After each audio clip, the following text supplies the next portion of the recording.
Welcome back to the Talking Archive. Our conversation concludes with Robert T. Graves. And last time we shared stories about fellow board operator and on-air personality, Brad Solomon. Brad was a good guy. I remember, I loved how he oftentimes said, dude. The way he said that was just great. He lost his wife, Peggy, back in, I think it was early November of 2024. And then in mid-March of 2025, Jim Governale texted me the sad news. And I just couldn't believe it because,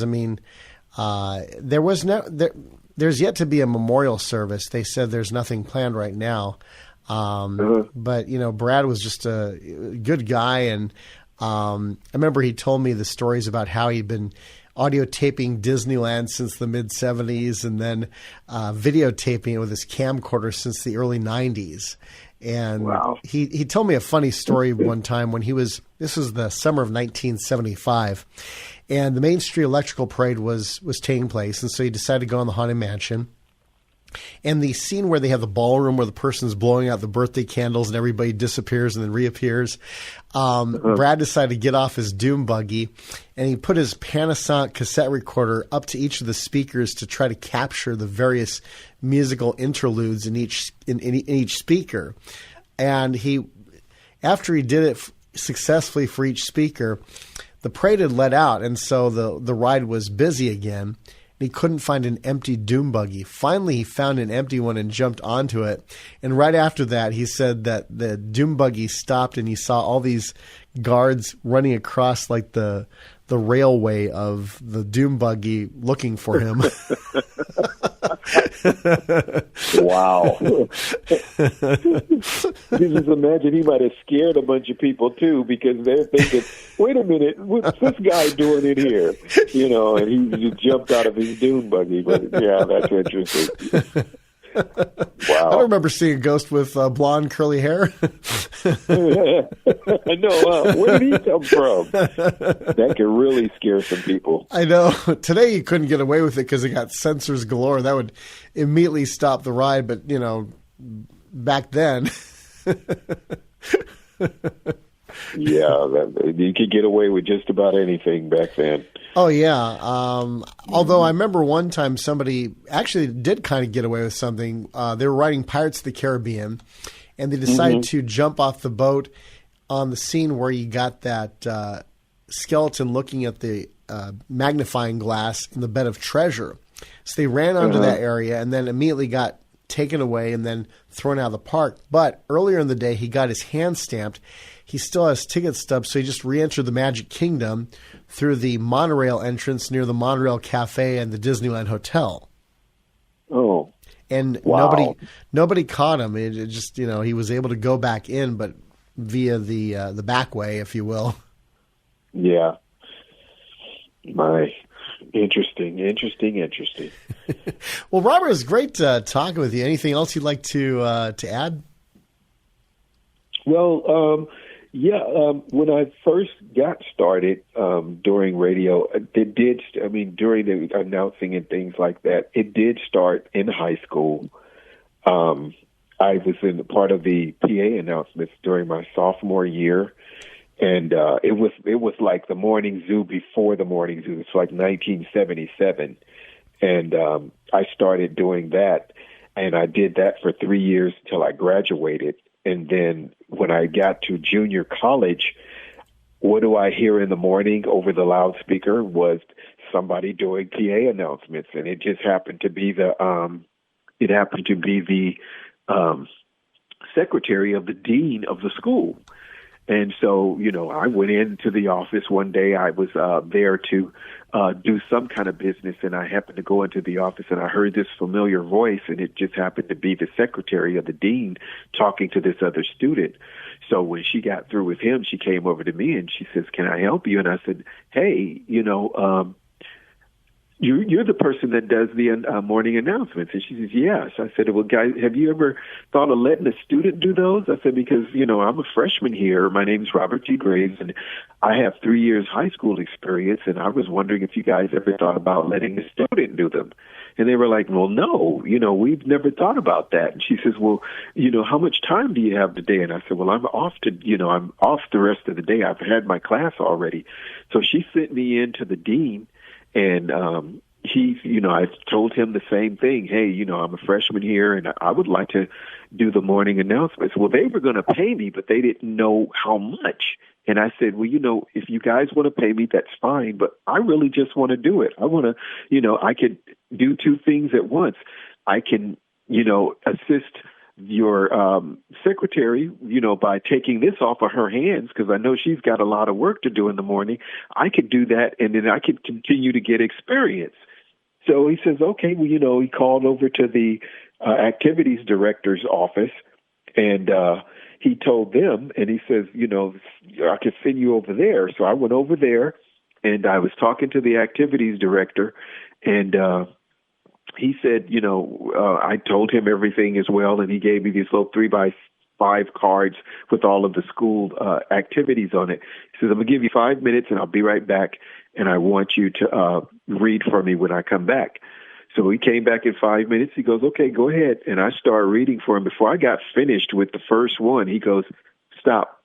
When can you start? I said, I can start tomorrow. So he says, okay. And he sent me back over to the office, and the secretary took me around to this little studio, and it had little, control board and a microphone. And then that was my office for that morning for about 5 to 7 minutes doing the announcements. Wow. Where in high school, I was with a bunch of other students, and we were doing them, all together.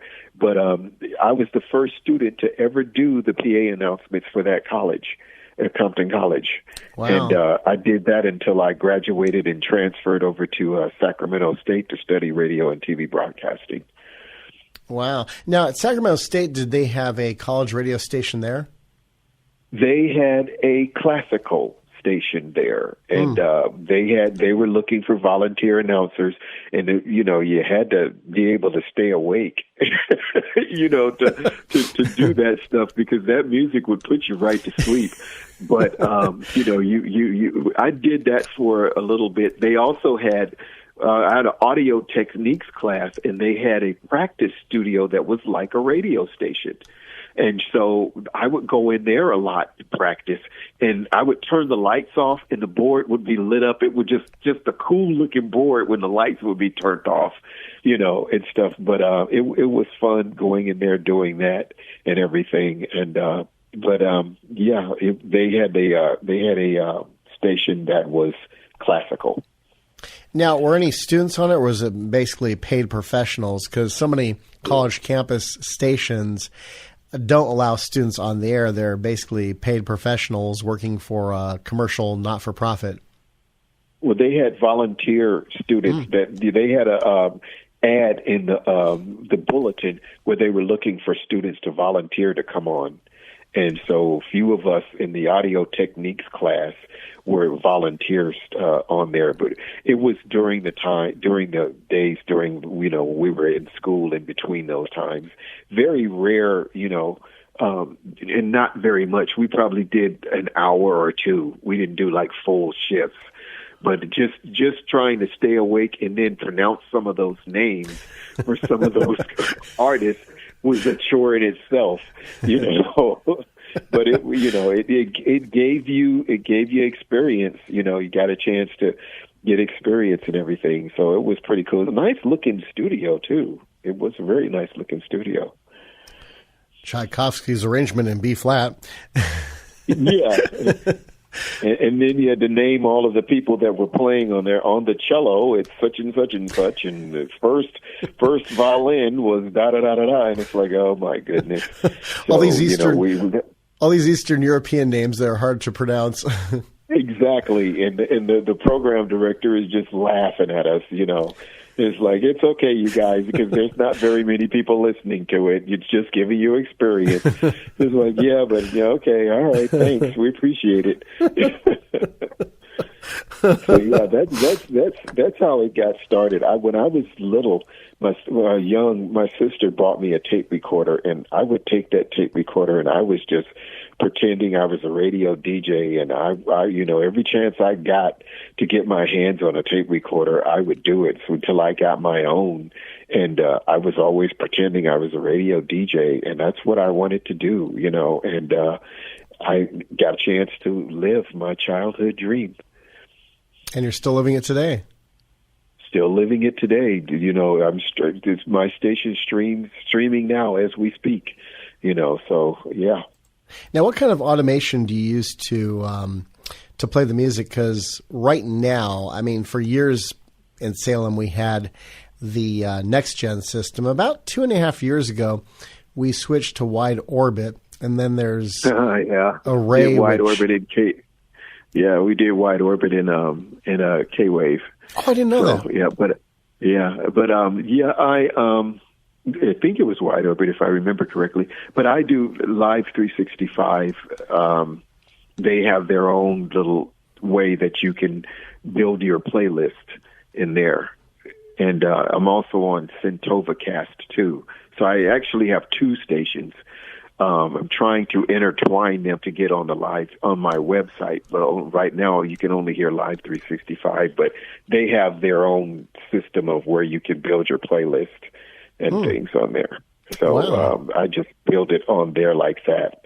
And Centovacast is the same way. They have their own way you can put together your playlist and play them through there. So they have their system of how they do that. Interesting. Wow. Mm-hmm. Yeah. And again, the website is 961krtg.net, and that's the Godspell Praise Mix. I'm looking at the spelling here. I was like imagining it completely different. GODSPEL PRAYZE MYX 96. There used to be a imprint of Frontline Alarma Records called Mix Records MYX that Scott Blackwell was in charge of back in the day, and I think he has the rights to the name Mix Records somewhere, but I'm not sure. I haven't heard his name in years, but he used to do a lot of praise house music and stuff, and the whole electronica DJ scene back in the day. So that's great. Ultimate variety of continuous praise. And, I tried to keep it. I tried to intertwine just about everything in there, and then some of my playlists are just gospel jazz. Some of it is up tempo. So and then there's one that just mixes it all together. So okay. So I have a playlist that I put together on a daily basis of what I want to play and what hours that I want them to play. So, yeah.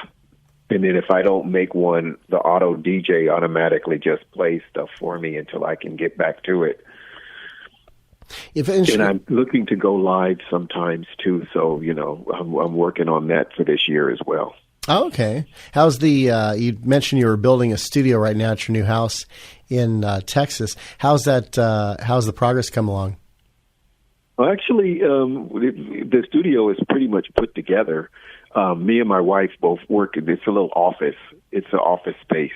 So she has she works from home. So she works in there, and then when she's not working in there, then I go in there and I start, because her desk is on one side, and then my desk and my equipment and everything is on the other side. So we have spent our time in there, and then get that together. When she's not in there, I'm in there. So. Oh, cool.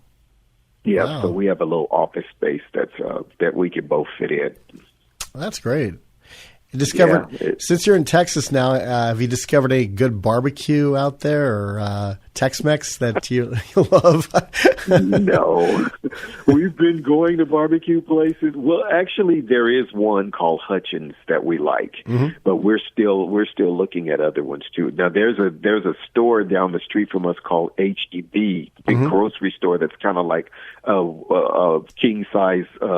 It's kind of like a Sam's Club or the other one, and they have a barbecue place that kind of reminds you. It kind of puts me in the mindset of the Dickey's barbecue, but I like them better than I like the other places. But so far, the other place that we found was Hutchins, which is pretty good. Oh, okay. But we're still looking at other ones too.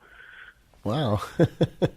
And then, of course, in Texas, they have Whataburger. Every time I go to the Lone Star State, that's one must-have that I have to go to whenever I'm down there. We've only been to Whataburger a couple of times since we've been here. My wife and my mother-in-law doesn't like them, but I could eat the burgers from there. I mean, I like their chicken sandwiches, so they're pretty good. And their fries are pretty good too. They're greasy, but they have good flavor to them. Yeah. Now, what city? And I forgot. Was it Houston or Dallas? I don't remember. The city that I live in is Mansfield. Oh, okay. It's probably about 30 minutes south of Dallas. Oh, okay. And 30 minutes. It's 30 minutes each way from us to Fort Worth one way, and then 30 minutes from us to Dallas one way. So we're not too far from either one of those. Oh, okay. Have you been to a Texas Rangers game yet? No, we've only been here since August, so we're still getting settled. Right now, we're just trying to get through this ice storm that's out here. So, but other than that, no, we haven't been to any games. Probably when this season comes around and the Dodgers come to town, we'll probably go because I'm still a Dodger fan. Oh, there you go. Yeah, I'm still LA all the way. Amen. Here's to a three-peat, which very few teams have accomplished. I think only the Dodgers and the Dodgers have not. I think the Yankees and the Athletics are the only two teams I can name off the top of my head who have ever won a three-peat in baseball. Yeah. Well, we'll see what happens this time around. Exactly, and they call the stadium where the Texas Rangers play the barbecue pit or the barbecue grill because it looks like a big barbecue grill. Oh wow! Yeah, I haven't seen their stadium, but I've seen AT&T Stadium where the Cowboys play. Oh yeah. So we've seen that one, but I haven't seen the Ranger Stadium yet. Yeah. Cool. Well, Robert, I thank you for coming on here to the Talking Archive, and thanks for again. Check out his website. It's 961krtg.net. 961krtg.net. Until next time, this is Josh Jacobs. Keep your mind on the things above, and as you hit that up and road, don't be a slut on spectator.